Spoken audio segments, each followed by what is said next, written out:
Pembangunan Waduk Jati Gede di Sumedang, Jawa Barat banyak merendam situs-situs keramat bernilai sejarah. Meski sempat ditentang berbagai elemen masyarakat, waduk terbesar kedua di Indonesia ini telah beroperasi dan diresmikan tahun 2015 lalu. Tidak hanya berfungsi sebagai sumber pembangkit listrik dan irigasi, wilayah sekitar Waduk Jati Gede kini juga telah difungsikan sebagai tempat tujuan wisata. Meski Waduk Jati Gede kini telah berfungsi secara resmi, namun dalam pembangunannya menyisakan berbagai kisah misteri, termasuk tentang keanehan makam di tengah jalan yang tidak bisa dibongkar atau dipindahkan bahkan dengan alat berat sekalipun.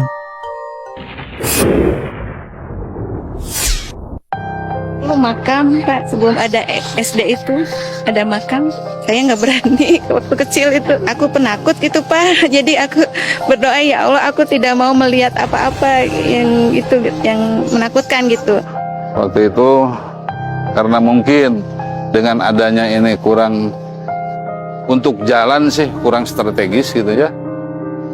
Kalau tetap ini dipertahankan pasti dia akan dijadikan benaran. Tadinya mau jalan pintas langsung kan, ternyata dicoba batunya untuk dibongkar, batunya untuk dipindahkan oleh beko, bekonya tidak mampu untuk memindahkan batu tersebut.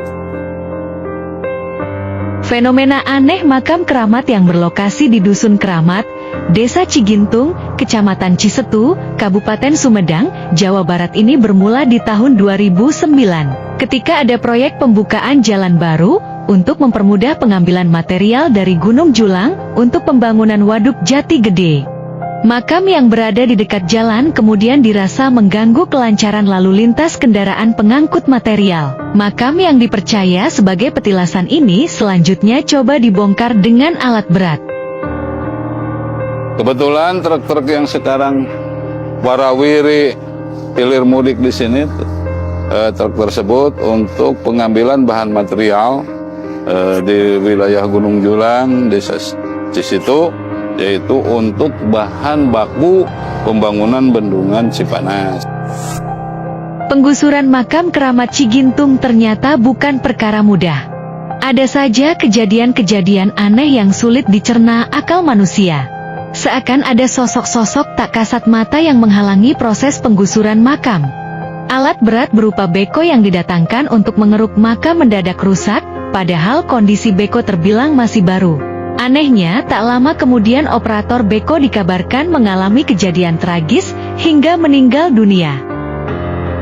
Akhirnya bekonya rusak, terus operatornya sendiri itu selang beberapa hari langsung meninggal. Yang rusaknya satu sih sebetulnya, cuma yang lainnya tidak mau melanjutkan. Sampai berkata begini operatornya, kalau saya disuruh membongkar sini ke orang Cina sendiri, lebih baik saya belum ada. Menurut sang juru kunci makam, situs makam keramat Cigintung dijaga oleh sosok gaib Uyut Suma dan Nyai Maya-Maya. Mereka diyakini sebagai petinggi kerajaan yang mendapat tugas dari Raja Tatar Sunda. Sosok Nyai Maya bahkan kerap memperlihatkan wujudnya di sekitar makam berupa penampakan seorang ibu misterius yang berjalan melintas lalu menghilang tanpa jejak di sekitar makam. Ya, muter-muter kami badai meser bensin ke warung hari itu udah meser bensin. Nya aku bapak tadi taroskeun dina malam Jumat sasi Ramadan sasi kakak saya nya gitu. Seperti saya sasi bulan puasa kan. Ari taroskeun teh nya tepang sareng ibu tadi dia dina batu. Acukna coklat berukat. Pinjangna bodas sarut dalurna hideung dua-dua ramo ieu teh. Nya naros ka patay maneh urang dieu muhun cek patay abdi teh urang dieu lamun di percantan mah tah lemurna ge babakan ge babakan bapak cehe hari bapak cehe teh aki bapak gitu. Nyai Maya-Maya dan Buyut Soma itu bisa jadi bagian tak terpisahkan dari bagaimana Raja Sunda melakukan manajemen pertahanan, melakukan pengawasan terhadap daerah dengan menempatkan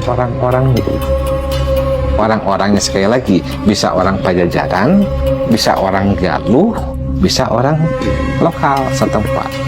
Bisa jadi adanya itu tadi secara turun-temurun, tradisi lisan. Yang namanya tradisi lisan itu masih harus dikorroborasi. Dengan apa? Dengan sumber yang sejaman itu, dengan sumber yang primer. Sepanjang cerita itu belum bisa diverifikasi, itu adalah masuk ke dalam kelompok memori kolektif. Atau bahasa umumnya yang lebih umum itu mitos. Keanehan lain yang terjadi di makam Keramat Cigintung adalah berupa pancaran cahaya terang dari sekitar makam. Apa penyebabnya? Sampai sekarang masih menjadi misteri. Namun, sebagian orang berpendapat cahaya tersebut berasal dari benda pusaka yang tertanam jauh di dalam makam.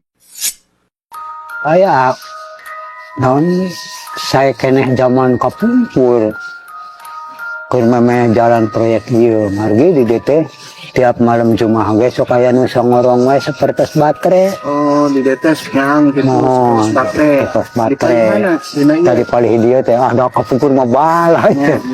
Nah kapungkur mah hari-hari nama atau campur ada. Dulu itu sangat ya angker lah kata orang-orang. Kalau begitu maghrib itu sudah tidak ada yang mau keluar di sini sebetulnya. Itu karena dengan kekuatan daya magis tersebut banyak orang yang takut karena sering banyak kejadian gitu kan. Melihat sesuatu hal yang tidak diinginkan oleh masyarakat itu. Penampakan-penampakan. Kalau dulu kan di sini masih hutan belantara. Berupa orang misalkan nggak dikenal siapa lewat kan gitu ketahuan. Banyak itu di sini. Terus ada yang merupakan tadinya kucing lama-lama dimasukkan ke sarung itu jadi gede.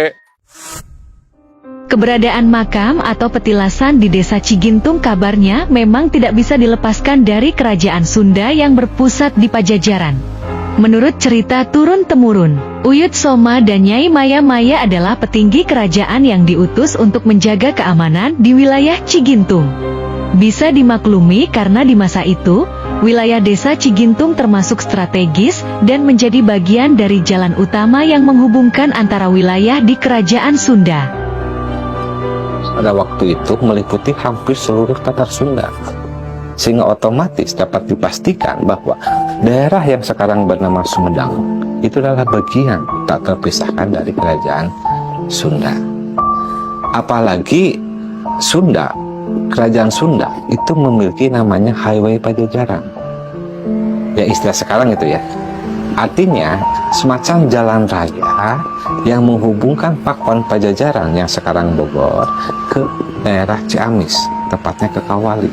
Nah bisa jadi Highway Pajajaran itu adalah melewati daerah Sumedang. Ya, melewati daerah Sumedang. Nah, para Punggawa sebagai daerah bawahan Pajajaran atau kerajaan Sunda sudah pasti akan ditempatkan orang-orang kepercayaan raja. Para pekerja proyek ini tak berani lagi untuk mengusik situs makam Keramat Cigintung. Untuk kelancaran keluar masuk truk pengangkut material bangunan, pemimpin proyek memilih untuk membangun jalan memutari lokasi makam. Membuat posisi makam Keramat Cigintung nampak mencolok karena berada tepat di tengah jalan. Aneh tapi nyata. Jumhari yang bertugas sebagai kuncen sebenarnya bukan warga setempat. Ia merasakan dorongan hati untuk merawat makam Keramat Cigintung karena peristiwa-peristiwa aneh yang dialaminya.